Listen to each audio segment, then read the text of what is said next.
Na nossa aula de ciências, a gente vai estudar sobre as plantas, a formação, o ambiente que elas vivem e como se reproduzem. As plantas necessitam da luz do sol, do ar, da água e dos sais minerais para se desenvolver. Elas podem viver em diferentes ambientes, como por exemplo, na água. Nesse ambiente, elas tiram os sais minerais da água para sobreviver. E no solo, nesse ambiente, elas retiram do solo a água e os sais minerais. Vejam de que algumas plantas são formadas. Elas são formadas por raiz, o caule, as folhas, os frutos, a flor e as sementes. Quase todas as plantas são formadas por raízes, caules, folhas, flores e frutos. A raiz, ela fixa a planta e retira a água e os sais minerais necessários para produzir o alimento da planta. O caule é a parte da planta que sustenta toda a estrutura externa dela. Isso aqui, ó.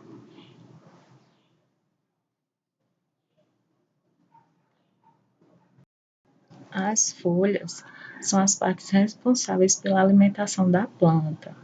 As flores são os responsáveis pela reprodução das plantas e dão a origem aos frutos. Já os frutos, eles contêm sementes que dão origem às novas plantas.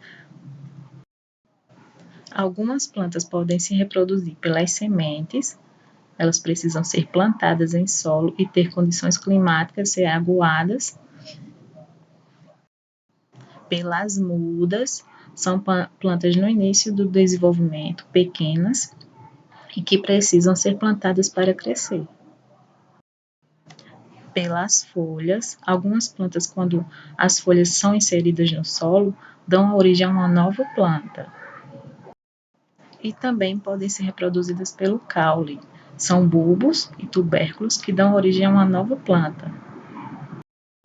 Vamos observar novamente a estrutura de uma planta.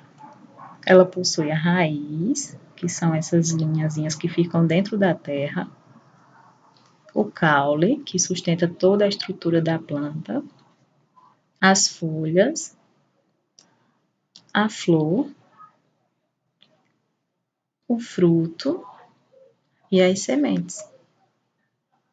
Então é isso, pessoal. Vocês respondem a atividade assistindo esse vídeo.